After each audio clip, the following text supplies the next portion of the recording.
وہاں 24/7 روشنی ہے، وہاں بدعت کا اندھیرا نہیں ہے، وہاں خرافات کا اندھیرا نہیں ہے، وہ بالکل سیدھا سادہ راستہ ہے، اسی راستے پر چلتے رہو گے تو جنت پہ پہنچ جاؤ گے۔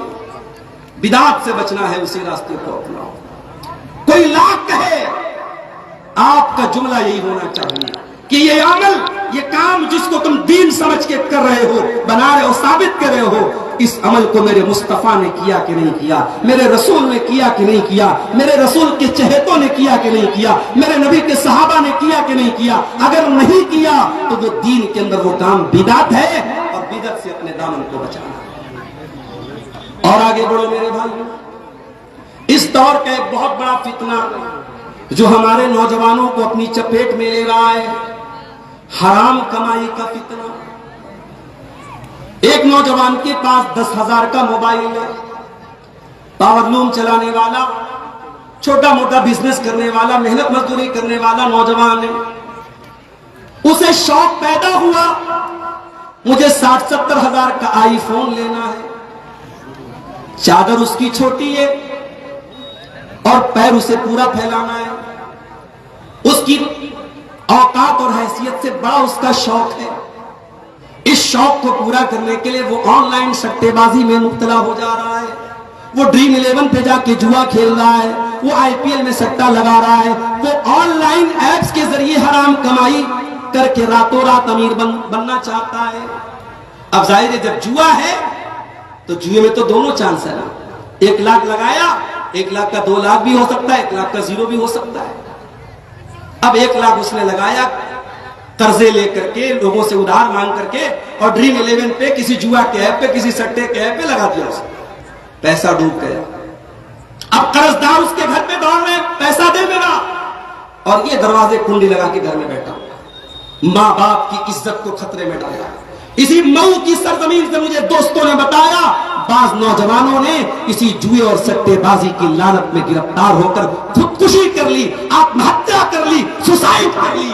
میرے نوجوانوں، ایسی حرام کمائی کے چکر میں اپنے گھر والوں کے سکون کو برباد مت کرو، اپنی زندگی کو برباد مت کرو، پراپر چینل سے پیسہ کماؤ۔ اسی ملک میں بڑے بڑے ادیوگ پتی ہوئے، بڑے بڑے تاجر ہوئے۔ ابھی ایک بہت بڑے ہمارے ملک کے ادیوگ پتی کا انتقال ہوا، رتن ٹاٹا، پارسی مذہب کے ماننے والے تھے۔ ہمارے ملک میں پارسی لوگ بہت چھوٹی تعداد میں ہیں، بڑی چھوٹی کمیونٹی ہے، مگر آج پارسی لوگ بڑے پیسے والے ہیں۔ اسی ملک میں جین مذہب کے ماننے والے بڑے تھوڑے سے ہیں، مگر بہت پیسے کمانے والے لوگ ہیں۔ میرے بھائیوں، اسلام آپ کو مال کمانے سے منع نہیں کرتا، خوب پیسے کماؤ، حلال اور پراپر چینل سے، حلال طریقے سے پیسے کماؤ۔ حرام طریقے سے پیسے کمانا اس دور کا بہت بڑا فتنہ ہے۔ اور آپ جب انٹرنیٹ چلائیں گے، جب موبائل چلائیں گے، بڑے بڑے فلم اسٹار پرچار کریں گے جوئے کا، بڑے بڑے سیلیبریٹی پرچار کریں گے حرام کاروبار کا۔ آپ کو اللہ سے ڈرنا ہے اور حرام سے بچ کر کے اپنے آپ کو حلال میں لگا کے رکھنا ہے۔ اللہ کے پیارے نبی نے فرمایا، یاتی علی الناس زمان لا یبالی المرء من این اخذ المال، ایک ایسا زمانہ بھی لوگوں پر آنے والا ہے جب مال کمانے کے سلسلے میں لوگ بھول جائیں گے کہ مال کہاں سے آ رہا ہے، حلال طریقے سے آ رہا ہے، حرام طریقے سے آ رہا ہے۔ اس دور کا ایک اور بہت بڑا فتنہ ہے، اسلام کو گالیاں دی جائیں، آپ کے نبی کا نام لے کر کے آپ کے نبی کے خلاف زہر بھری باتیں کہی جائیں گی، اور ری ایکشن میں آ کر کے پرتیکریا کے طور پر، رد عمل کے طور پر اگر کوئی آپ نے کام کیا تو فوراً آپ کے خلاف قانونی کارروائی کرنے کے لیے بھی لوگ کھڑے ہیں۔ میرے پیارے ساتھیو، ایک ایسے نازک دور میں جب کھلے عام ہمارے نبی کی توہین کی جا رہی ہے، میں کھلے لفظوں میں آپ کو ایک پیغام دینا چاہتا ہوں۔ ہمیں کوئی گالی دے دے، ہمارے ماں باپ کو کوئی برا بلا کہہ دے، ہمارے اوپر کیچڑ اچھال دے، یہ ہمارا ذاتی معاملہ ہے، لیکن اگر کوئی ہمارے نبی کے خلاف الٹے سیدھے جملے بول دے، اور اگر اپنے نبی کے خلاف وہ گندے اور گھناؤنے جملے سننے کے بعد بھی آپ کو اپنے دل میں کوئی ہلچل محسوس نہ ہو، آپ کے دل کو کوئی تکلیف محسوس نہ ہو، آپ کو اپنے دل و دماغ میں کوئی غصہ محسوس نہ ہو، تو میرے بھائیوں، اس کا مطلب یہ ہوا کہ دل کے اندر، سینے کے اندر ایمان کہیں نہ کہیں مردہ ہو رہا ہے۔ ہماری اپنی جانیں، ہمارے جان و مال، ہمارے ماں باپ، ہماری عزت و قربان ہے ہمارے رسول کی ناموس کے اوپر، میرے رسول سے ہم اس سے سمجھوتا نہیں کر سکتے۔ ہمارے نبی کو برا بلا کہا جائے ہم اسے گوارا نہیں کر سکتے. یہ میسج دنیا تک جانا چاہیے, یہ میسج حکومتوں تک جانا چاہیے کہ ہمیں تم نے کہا, ہم نے گوارا کر لیا, ہمارے نبی کے خلاف بولو گے اور یہ سوچو گے کہ ہم برداشت کر لیں, یہ نہیں ہو سکتا. ہاں ہم قانون توڑنے والوں میں سے نہیں ہیں, ہم اراجکتا پھیلانے والوں میں سے نہیں ہیں, ہم فساد کرنے والوں میں سے نہیں ہیں, مگر ہاں ہمارا ایمان یہ ہے النبی اولا بالمؤمنین من انفسہم, ہمارے نبی ہمیں اپنی جان سے زیادہ پیارے ہیں. تم ہمیں گالیاں دے دو ہم گوارا کر لیں گے, لیکن ہم اپنی جانیں قربان کرنے کے لیے تیار ہیں اپنے رسول کی ناموس پر. میرے عزیزوں, میرے ساتھیوں, اس دور کا ایک بہت بڑا فتنہ یہ بھی ہے کہ آپ کے نبی کو, آپ کے دین کو, آپ کے قرآن کو مختلف طریقوں سے توہین کی جائے گی, برا بھلا کہا جائے گا. اس ایسے دور میں آپ کی ذمہ داری کیا بنتی ہے؟ آپ کی دو بڑی بڑی ذمہ داری ہے. ایک تو یہ ہے کہ آپ دنیا کے سامنے قرآن کا صحیح انٹروڈکشن پیش کریں, آپ دنیا کے سامنے نبی کی صحیح سیرت پیش کریں.